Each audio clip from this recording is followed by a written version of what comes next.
Welcome back to another episode of Weekly Tangents. You're welcome, listeners, and Jonathan, for not doing my horrible noise that I did last time. I'm just petitioning for you to do different weird voices every time now. I'll look into that. I'll research that. I mean, so far you got 1 for 1 on the petition. That's a 100% fan base in favor of I, it. I guess that is true. So, this past week, Jonathan, you have any idea what I've been doing? Yeah, you've been starting your New Year's resolutions. Starting my New Year's resolutions in the end of February? No. I have been playing a shit ton of a new Digimon game that just came out. I didn't even know a new one came out. Well, technically, it just came out on like the Nintendo Switch, but it had been out on like PS4 or something since 2017, and I don't know the exact details. But either way, it's new for me. I've never played it before, and I really enjoyed the game. And I even kind of like resolved with myself if I'm just going to sit down and enjoy this game and not worry about things on the side since I don't have work right now. School hasn't started yet because normally when I've been playing games, always in the back of my mind is like I should be doing something productive, but I didn't let myself have these thoughts with this game.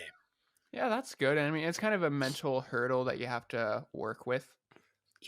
Yeah, and with that, I mean, part of why I enjoyed it might have been because of that mental shift, but overall, I just really enjoyed this game. And I know that we've like had similar games that we've played, we have different things, but overall, we both enjoy games. So I thought, why don't we talk about, because I definitely noticed some things from this.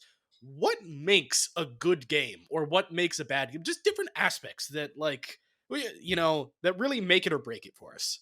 Okay, I could see a good conversation coming out of that. Yeah, and if you don't mind, I would like to start with a little bit of a controversial thought that came into my mind through this game. Okay, but I hope you're ready for me to debate the hell out of it. I am fine with that. Okay. Okay, my opinion is I don't like difficulty modes.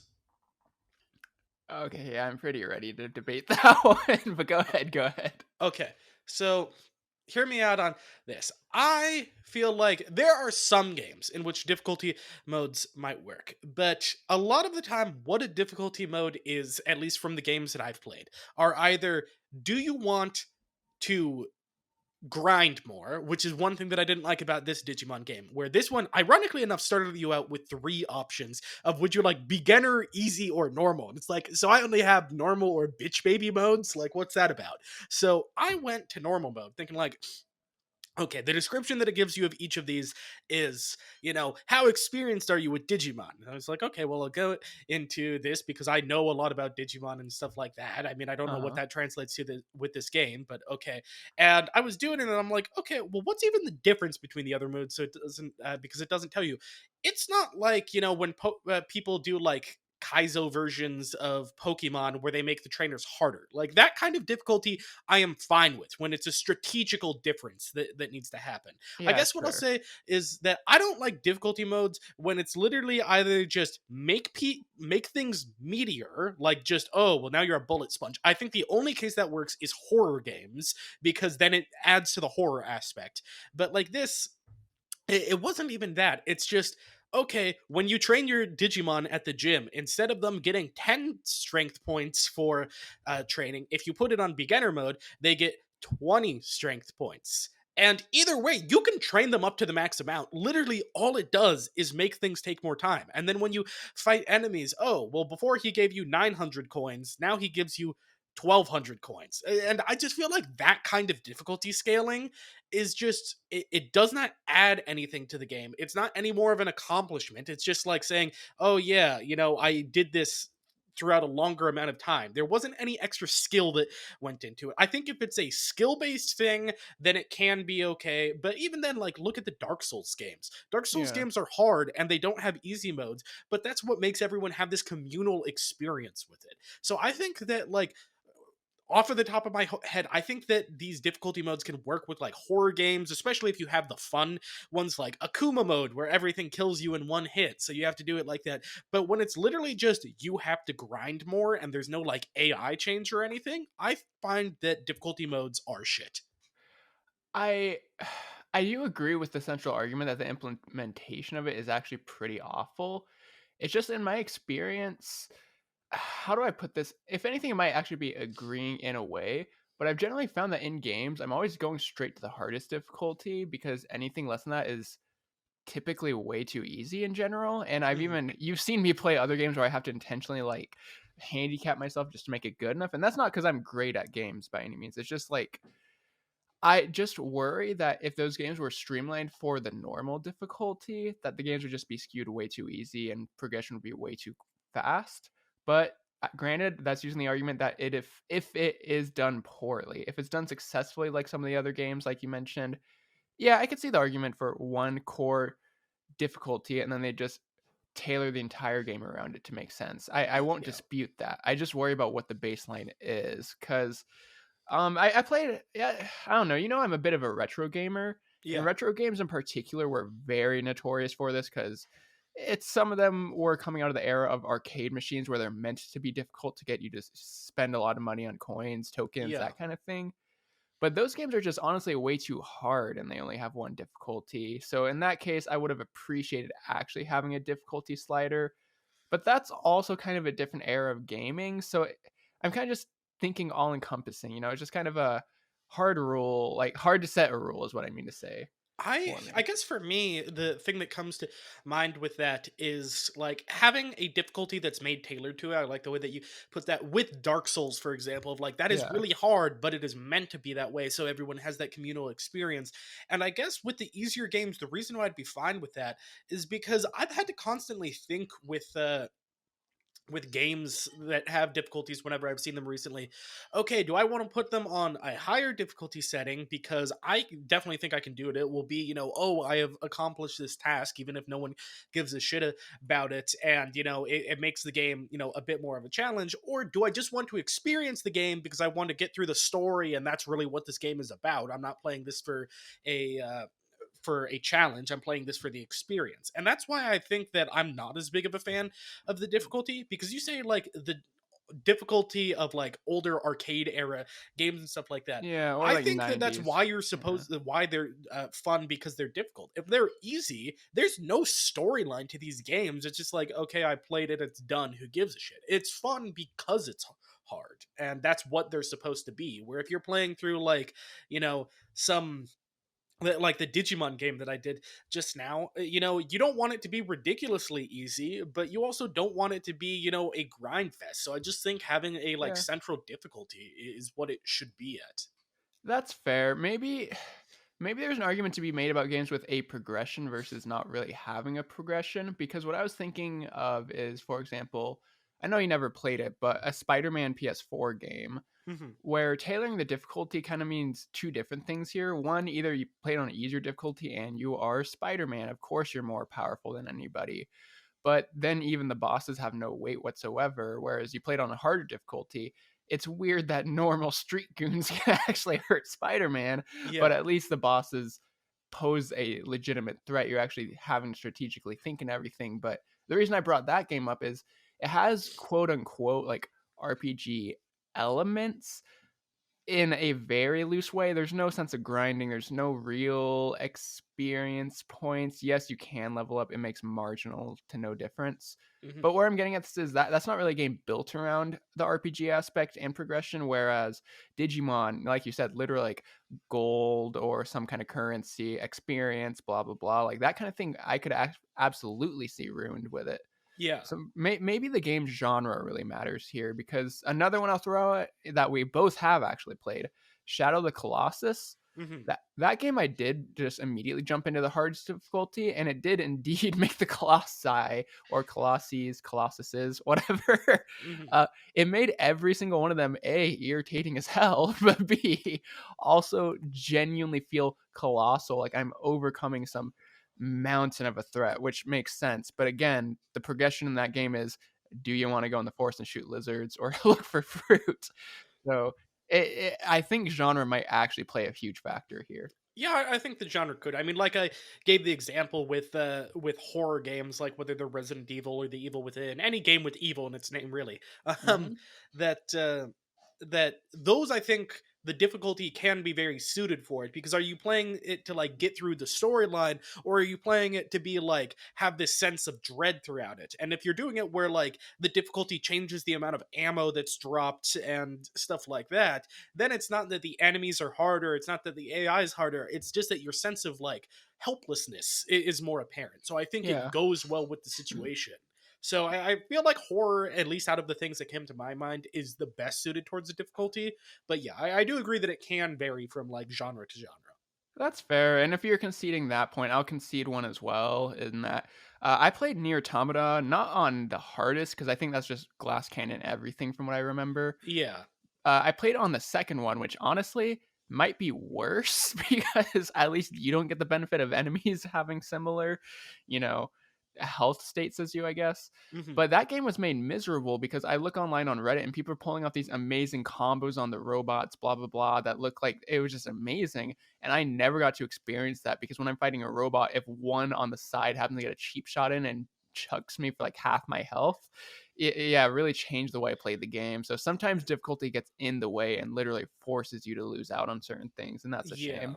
Exactly. But I don't I don't want to monopolize this whole episode with just like that one thing, but that's the one that like most recently from me playing this game, which I did really enjoy, I will say as a whole, throughout Uh-huh. this past week. That was just one thing that like popped up with it that was like my kind of realization. So yeah, for you, whether it's things that you have issues with as a common things that you really like. I mean, granted, I would say probably don't go for your visual novel enjoyments, because I'm not sure how many mechanics those have that we can compare. But yeah, Well, actually, ironically, this isn't about visual novels, but it's going to be about something I see implemented in them better than any other genre I've seen is for the most stories, part. because that's all they have. Well, yes and no. And I'm going to actually go away from visual novels to start this. Okay. Alternate routes versus alternate endings. And I feel like there's Okay. actually a huge point to be made here. Hmm. Think about I don't think you ever played the Mass Effect games, but and No, but neither did. I know it's very famous Mass Effect 3 with like whatever you do just changes the color of the explosion, right? Yeah, and it's not even like the culmination of 3 games that had emotionally gripping adventures. It's just, insert decision here. Yeah. So that's not an alternate route, that's just an alternate ending. Other things to look at, which I have too much experience with, might be the Telltale games, Hmm. where everything always leads to the exact same thing at the end, where you make decision A or decision B, and it has no impact on the sequel games, more or less, because they're gonna just shoehorn you in again. Yeah. So again, not alternate route, alternate ending. And I feel like the big issue there is it kind of disqualifies everything you've done throughout the game.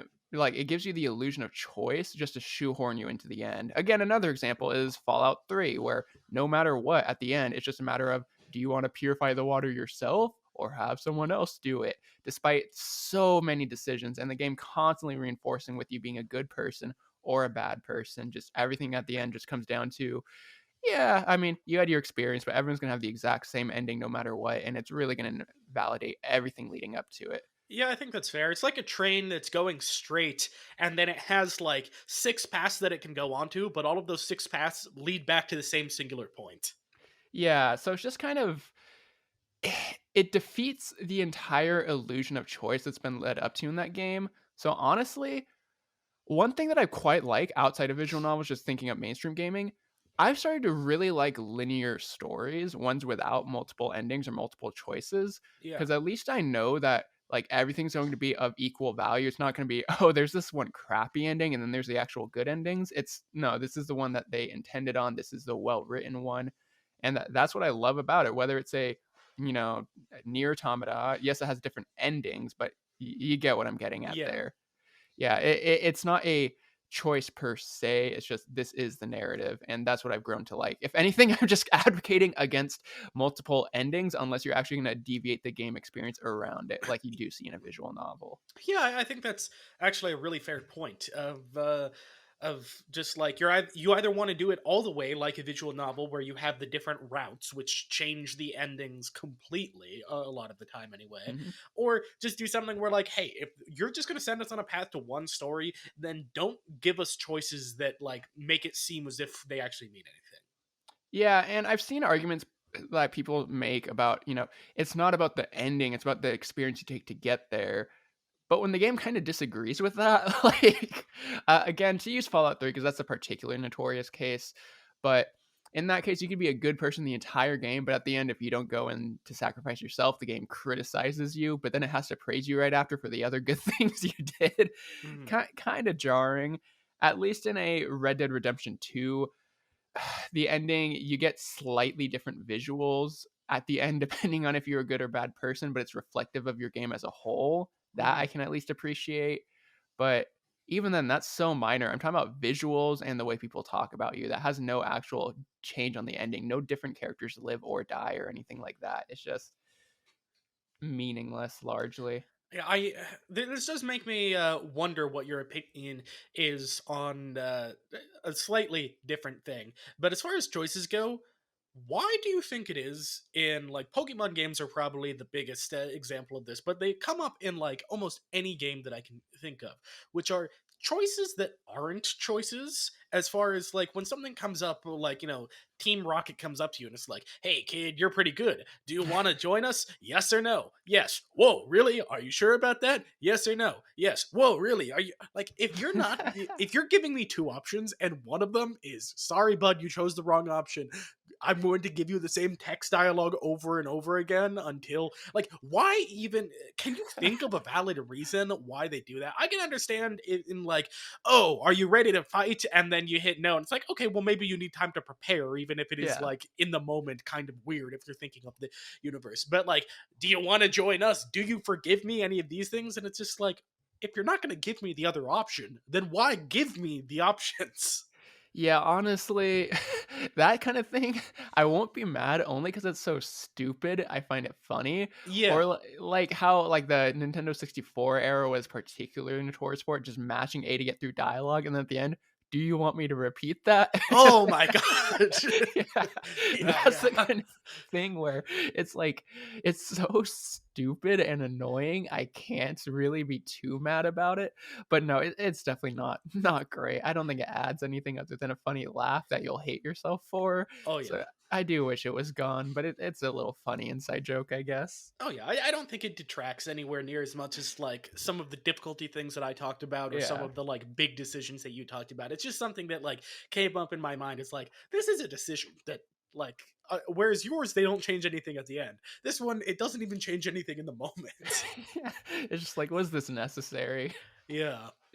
All right. Well, uh, that was something bad from each of us, I guess. So do you have something good here?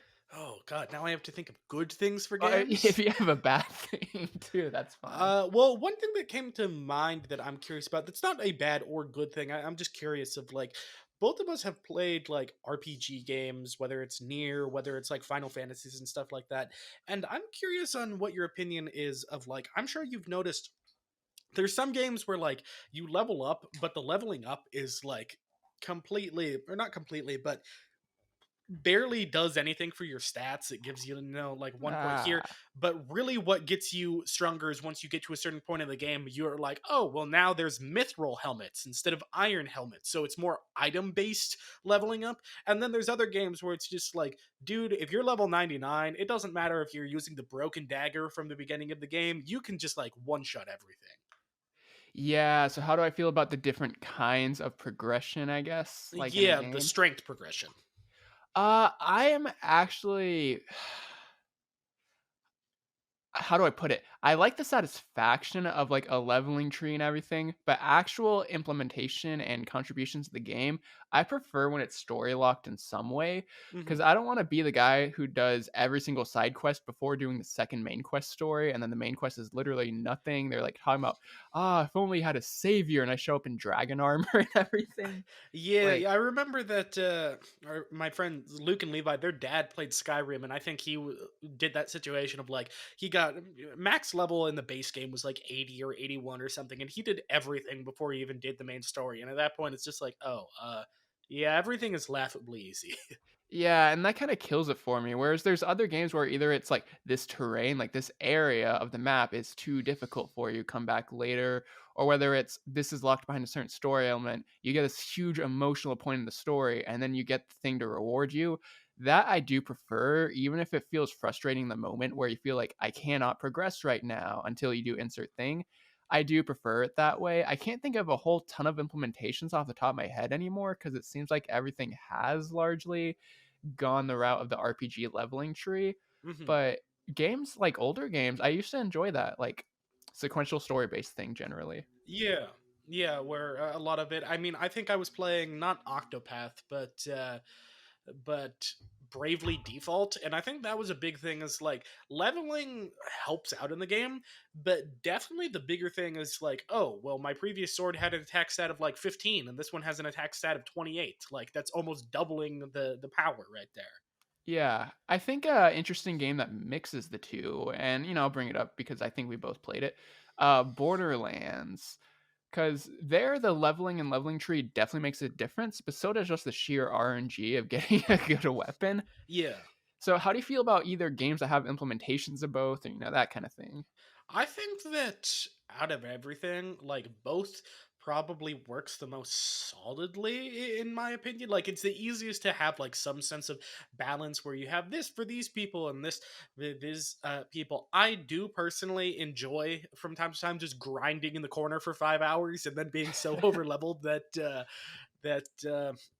you end up stomping things. But also those games do have like their own balance system kind of put into it right off the bat, which is normally the next area is locked behind the next boss or something. So if you Yeah. want to grind to stomp that boss, that's fine. But at a certain point, like when you're gaining 13 exp per slime that you kill or whatever, and you can't go to the next area where that's like full of griffins and shit, like it's going to eventually become like so nonsensical to grind there that if you want to grind, just go to the next area to grind. So I feel like they both work. I feel like they're both fun and they're probably best implemented together, at least to some balance. That's fair. How do we feel about games that arguably don't have how to word this?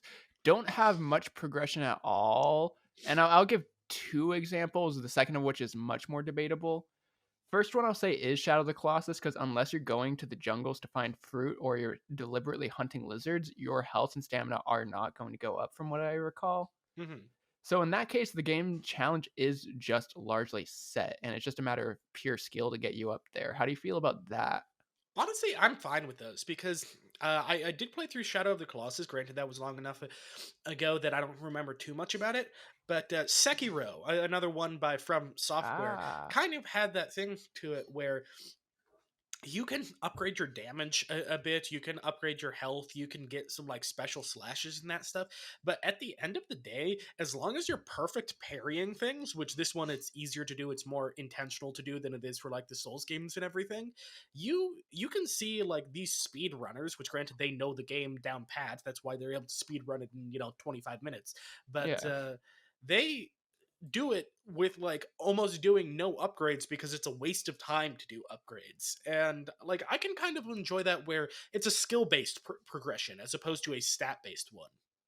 Yeah, I could definitely see that. And then kind of thinking of something else is where there's optional progression, I guess. Thinking of when I watched you play Wind Waker, where Mhm. obviously you're going to get items from dungeons and blah, blah, blah. But just at the end of the game, do you want to do this island or dungeon in order to get more hearts? Completely optional, completely up to you. But, the game's completely beatable without it. I think that's an interesting idea. Yeah, yeah, I enjoy that for sure. All right.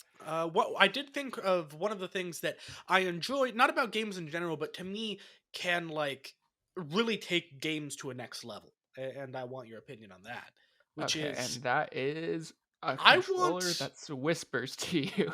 no. I want a game that has a good post game. And also, side note, I don't enjoy games where there's a post game, but the post game is, well, because you saved the world at the end of it, or, some big thing happened that resets stuff. You unlocked post game things, but you actually go to the previous chapter before the game ends now, and now that stuff's unlocked. Because then that just feels like the game never ends. Well, I think even more important than that, you don't get anything new. You might get like a weapon where, oh, it's a god weapon and kills everything in one hit, or some other thing that just ruins the challenge of the game. Hmm. But largely, it's just at that point, I'd almost rather just replay the game because the world is so empty and hollow at the end of it because you beat it. there's no more quests to do. Like it's just I guess you get in random fights and explore, but it's largely pointless. There's nothing I hate more than those post games actually. Yeah, exactly. Like for me, one of my favorite post games, I mean, I guess these both is I think that Pokemon Emerald and Pokemon Platinum have some of the best post games with the like Battle Frontier, with the extra areas that are unlocked, with the legendaries. It feels like I have completed my quest and now I'm no longer on the rails to do what I want. I can explore and I can find, oh, holy shit, there's Darkrai and stuff like that, even if you need an item to find him and stuff like that. It just it it's like a reward for completing the game.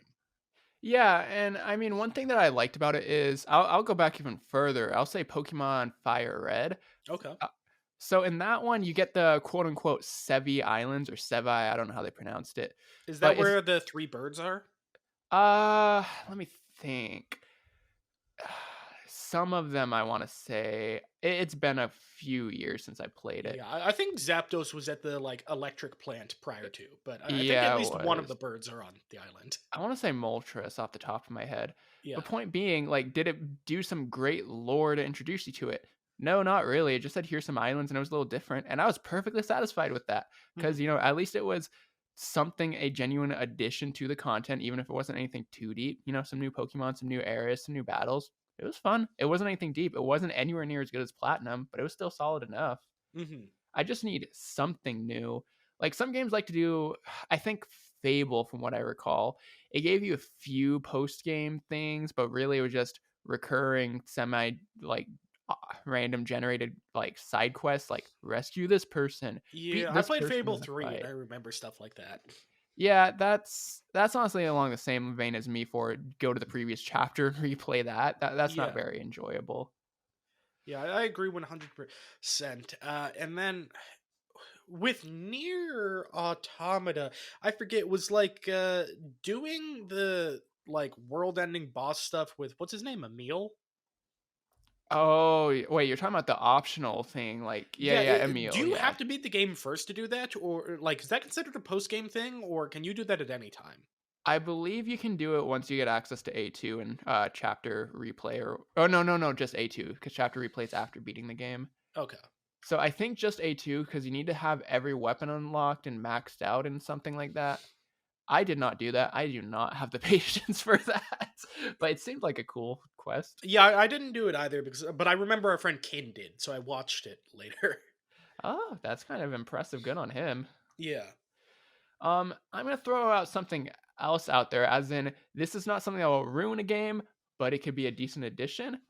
I Hmm. honestly kind of like mini games. Honestly, yeah, I'm right there with you. I enjoyed in the Digimon one that I just played, well, first of all, has a fishing mini game. Every great game has a fishing mini game.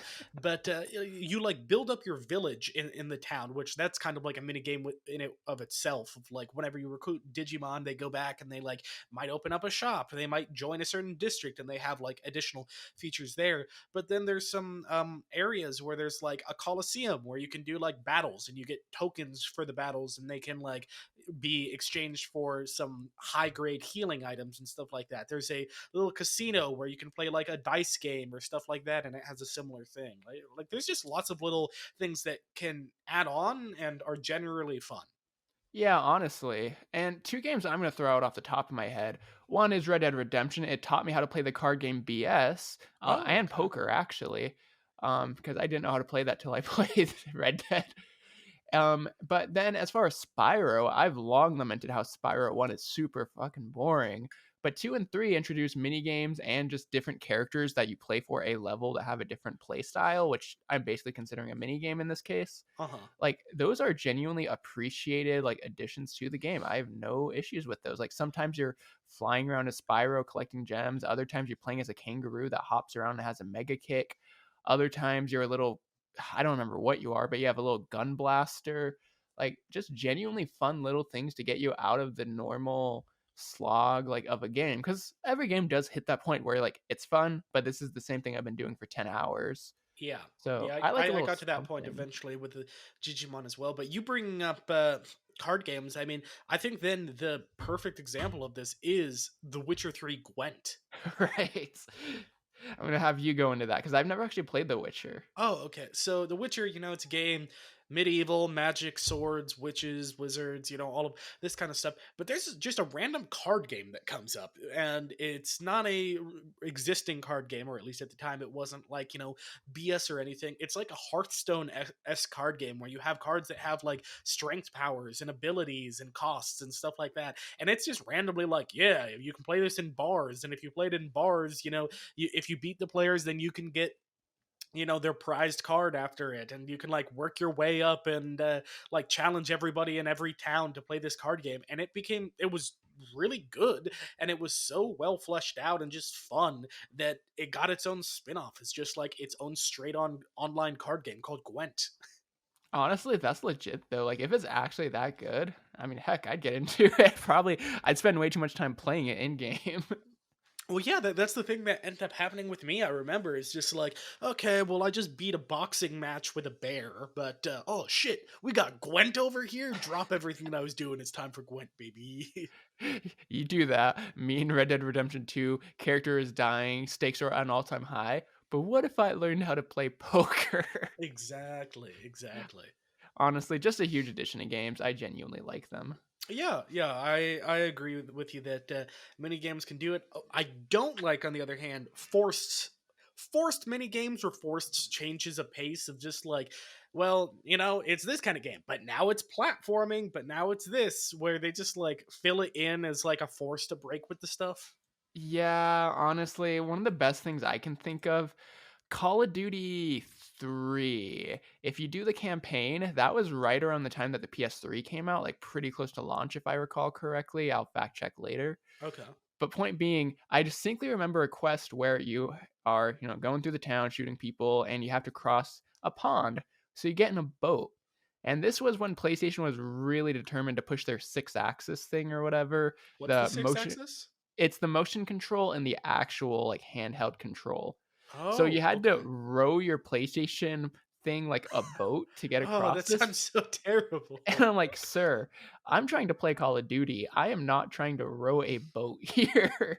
And like, it was only like a 2 minute thing, but those 2 minutes were miserable. I'm like, this is slowing the gameplay down to a massive crawl. Yeah, and I can imagine as your parents look at you as you awkwardly row your boat with your controller. Yeah, because both my hands are on it, but it's like not like you would do a boat paddle. It's just like, it felt so weird. Yeah, that is fair. Yeah, do you have a good example for this one, or are we content to leave it at that one? Not off the top of my head, and I think that's a pretty damn good example. Thank you, thank you. Let me think. Other good things or bad things? One thing that I'll say that I do like is like a sense of exploration or randomness. And I feel like this can go for a lot of games, whether it's RPGs or if you look at like roguelikes. There's always just even if it's a new thing every time, the idea of like, what am I going to get from this treasure chest? What am I going to get as an item drop for killing this thing in an RPG? What am I going to get? Oh, there's a cave over here that it says that, no quest tells me that I have to go. Like, even if you have a fairly on rails game, I like the idea that you can do something that is just an option for you to pursue if you want. Yeah, honestly, that's fair. And then, and like on top of that, there's like optional in-game bosses. Kingdom Hearts was particularly famous for that one. Yeah, yeah, like fighting Sephiroth and all of that stuff. Yeah, Sephiroth, and then some of their interesting, like unique, like original. That's the word I'm looking for. Those bosses, like those were harder than the final boss by a pretty wide margin, but they Yeah. were genuinely fun if you could manage it. Yeah, I know Dark Souls is really fun with that stuff. Like they have lots of bosses throughout all of their games, or even Elden Rings, with just like, if you go over here and do this thing, you can end up on the secret path that leads you to like the hardest fucking boss in the game. Where even if you beat the game, no one considers you having beat the game until you beat, the unnamed king or something like that. Yeah, it's that little ritual or rite of passage. There we go. Exactly. No, that's legit. Let me think. I guess another thing. This is something that I hate in gaming that I've seen largely die down, so I'm gonna expand it a bit. Okay. I'm gonna say locking either a large portion of the game behind a tutorial or just a way too long prologue. Hmm. An example I'll give, and then I'll give another one. This is a bit older, but Gran Turismo. I don't know if you're familiar with those Yeah, games. I am. Yeah, I hated how before you got to do any of the racing or get to like see any of the beautiful environments and the stunning visual graphics of the cars, experience what at the time was the best racing engine out there. You had to pass your driver's license. And then you pass your driver's license, you sink 6 hours in the game, you want to do the other kind of races, you gotta pass your other driver's license. I never played it, so I did not realize that. That just sounds terrible because I remember for me that's the opposite way of like, especially with the Black Ops games or something. I uh have owned several Call of Duty games. I have played zero of their story modes because I just jumped straight into multiplayer or zombies. Well, yeah, everyone does because I want that option to be available to me. If I suck, let me suck. I don't want to have to be forced to go through the most like hand holding part ever. Yeah, no, that's fair. I mean, I with you saying like locked behind stuff, I am interested in your opinion on something that's kind of the opposite, which happened with the Digimon game, where there's like certain areas that you can't get to until certain beats in the story. But early on, you can get to a lot of stuff where it's one of those games where it's not random encounters like Pokemon in the grass. It's one of those like RPGs where it's an open world and there's enemies, and if the enemies see you, they'll start running after you, and then if you make contact with them, then the battle starts. And how the game does it is in the starting area outside the town, like everything is level 1 or 2, but there's like four different pathways that you can go to leave the area. And some of those are like, okay, well, now everything's level 4, but you're allowed to walk past that. And then, okay, well, here everything's like level 8. And then you can walk past that. Okay, here things are level 26. And it's just Oh, the idea that, like, if you wanted to run back as far as you can, Digimon has in training, rookie, champion, ultimate, mega. Those are the different levels of the Digimon without expanding on them too much. uh-huh. And then each one is stronger than the last, generally speaking, and then each thing has its own stat line. So sometimes, oh, well, that Digimon's only a rookie, but it's level 20, so it's, a strong rookie compared to like, oh, well, that's a mega level, but it's mega level 5, so that's still probably going to be stronger than a rookie level 20. But you have to take both things into account. But you could go deep into areas where it's like you're not supposed to go here until later, but you can if you want to. And I'm just curious on your opinion of like, do you like that aspect of the freedom? How does it feel as far as like certain areas just being blocked off of like, okay, well, this one was right next to the last one where level 8 just went to level 26. Like, it makes these things feel really arbitrary as far as like, why is everything strong one room over? Like, Yeah. it's just, I don't know, I have mixed feelings about it. I used to love that because, it gives the gamer a chance to really push themselves. Some famous examples being New Vegas, Fallout New Vegas. You could just gun it right to the end of the game, or you could realize the game doesn't want you to do that because of how insane the level curve is and actually go the correct way. Yeah. There's a thing in Elden Ring I heard, which is pretty similar. But point being, the I used to like it until I played Oblivion. And the reason I say that is because I got vampirism at one point, and I had to go do a quest where I think I had to find an item that was in a super specific part of the map. And I go in, and there's a ton of ghosts or something. Maybe I got sidetracked when I was trying to find the vampirism cure or whatever. Hmm. But there were ghosts that were like 20 levels higher than me. And because I save scummed the Bethesda games, I saved myself in there and I couldn't get out. And then, like, if I did get out, there were just even more powerful enemies on the other side of the cave too. So I like after 10, maybe 12 hours in that Oblivion save, I just had to give up and never played again because I just soft locked myself into an area that I couldn't get out of. Yeah, that is unfortunate. Well, then I'm curious about like on the not the opposite end, but a different way of things is, with Pokemon or in this Digimon game, the starting area is level 1 to 2, and it stays that way forever. Where there's certain Uh, games where the enemies scale in level with you, of just like, okay, this area maybe they're not as hard as like if you go down into a deep dark dungeon, but when you're level 1 to 2, they're level 1 to 2. When you're level 50, they're level 40 or something. How's your feeling on that? I find scaling to be a largely stupid but necessary evil. Stupid meaning it makes no sense in universe for that to be the case. Like That's the really, thing that annoys me the most about it as well, yeah, because it's just like it makes things more fun if you're not just walking through the beginning area and it's like I ran into a level 1 Goblimon and it just like got nuked out of existence, but at the yeah. same time it's just like, well, 30 minutes ago, like this was fair, so why would it would be stupid if 30 minutes later, why is everyone level 40 all of a sudden? It doesn't make a lot of sense, but it's almost preferable to being stopped by 30 little goblimons and having to annoyingly press 2 buttons to kill them every time in a row. Like, Yeah. that's not fun for anyone. So, as much as I hate scaling, I think it's the necessary evil. I think the Borderlands games, I think they had some level of scaling. I don't recall, it's been too many years, but I did enjoy how at least it kept me on the edge of my seat for a large portion of the game. Yeah, that's. I think my ideal situation is probably if things scale, but they give like a reason for it. Something that they didn't do in this game, but I was kind of hoping that they did. Is there's a certain point where like the whole digital world gets taken over by this brain hack virus, and the brain hack virus like makes them lose control, become very violent, and like Are you grow sure we're stronger. not talking about Nier Automata? I'm pretty sure, Just kidding. but I could understand then. Oh, well, now the starting area has level like 40 Digimon that are like all dark themed and stuff like that because there's a in universe reason for it.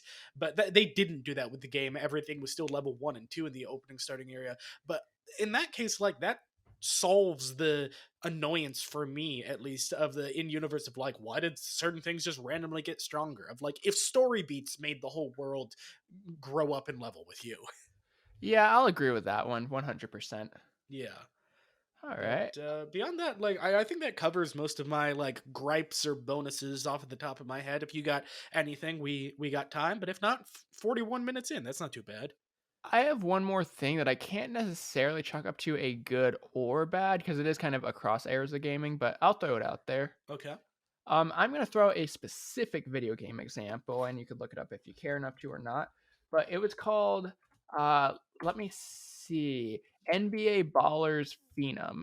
NBA Ballers Phenom. Okay. Yeah, it was a basketball game, obviously, for the PS2.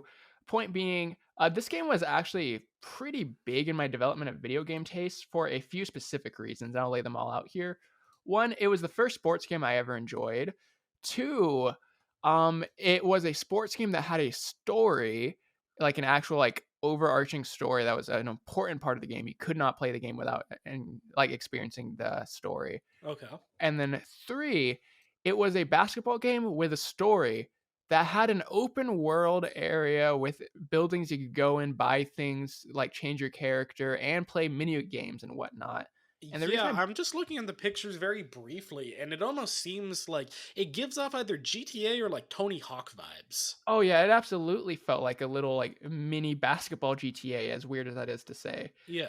But where I'm getting at this is like, uh, it was a battle between, is this a basketball game or is this more? And like this is a like thing of demographics here, like because certain people, I only played it because it had the more, but it got me to enjoy basketball. I've not played a basketball game since because that was the only one I've really played that really had that element that I really enjoyed, and I did really enjoy that game. And so it's Gotcha. just a matter of like, how much do you let into a game before it loses its focus? How much is good? How much is bad? That kind of thing. I find that interesting. I'm just curious because that's a game that I haven't played. Do you have like another example that I might know better? Because I can get what you mean, but beyond this game, I can't think of an example off the top of my head that like fits in that category. Oh boy, let me think for like 12 seconds really quickly, not to make this too long. Okay, And I'll look around. I'll do some comedy routine in the mid time. Oh, Yeah. absolutely. Please do. Uh, Um, what do you call a chicken that has no wings? I don't know. What do you call it? Uh, hey, you're supposed to be thinking, not talking with me. It's a I'm scrolling through a list. Well, this is one that you play that I can actually ask about, I guess, a little bit. okay. Uh, This way, I don't have to think of a punchline to that chicken thing because I had nothing. Please, I'm gonna ask for the ending to that later. But for now, I guess something that I'll ask about is the Persona games because I understand that that is partway a normal RPG, partway a high school sim game, and Okay, then yeah, I think that's probably the most fair example is the Persona games are just a little bit of everything. yeah, but so like, is it too much or is it good? Does it like feel like an RPG still, or does it feel like more than that? And it's like encompassing other genres. Like, at what point is this good versus you kind of just want the pure one thing you came there for? Yeah, I think that you definitely have to balance it because I know with the Persona games, some of it gets annoying of just like, okay, well, I have to like go up my stats here because I have to have my guts high enough so I can complete the burger challenge, and the burger challenge gets my other stats up, which don't help in battle whatsoever, but it lets me date this girl, and if I date this girl, then she can like unlock this thing for me. So it's definitely, I think the biggest thing is you have to come in with those expectations of like, this is not a straight up RPG game, which Persona being a pre-existing franchise that all of them are like that, it makes it easy to jump into. Where like if they suddenly made Call of Duty also a dating sim, that might be kind of hard to jump into for some people. No, absolutely. I guess one of the reasons I brought up Persona is kind of like this game, NBA Phenom. In that case, I don't really. I mean, I like basketball, but not like that. Not to play a game, but I played through most of the story in that game because I genuinely enjoyed everything else in it. With Persona, I mean, I like RPGs generally, but I don't really play a ton of them, as you're aware. So, like this kind of thing, I'm interested in Persona because I've heard about those other things. So it's just kind of an interesting thing of, huh, do I play it for this? And will I be able to, in a sense, tolerate the main core of the gameplay to get to everything else? It's a interesting question. Yeah, yeah, I think that's fair. But with that, let me tell you, Jonathan, what I may be using AI to come up with the answer Did for you finish the joke with AI? I may have. So tell me which one of these you like the most. What do you call a chicken with no wings? Number one, grounded. Number two, a poultrygeist. Number three, a drumstick in training. Number four, a chicken nugget in the making. Let's see, anything else good? A clucker with a flutter, a wingless wonder, a bird with a disability, um, a featherless friend. Yeah, which one of those is your favorite? I either like Poultrygeist or Grounded. I was gonna say Poultrygeist by a large margin. That is actually genuinely really good. Then, Like, but I don't think that would go for with no wings. I would say that's like if it loses its head. uh yeah, I mean, it's a bit of a reach to be honest, but I generally like it. That I'm gonna give the AI credit on that one. That's better than I think either of us could have done after 20 minutes of thinking on it. Yeah, well, thank you for listening to this episode. So have a happy. When is St. Patrick's Day? Oh, when is it? Yeah, did it already pass? I just know that everything's green at the grocery store. Oh well, St. Patrick's Day is obviously March 17th. on. You beat me to it. Yeah, I don't know. Have a happy week. Ta-ta for Have a now. happy leap day. Not this year though. Toot toot for newts.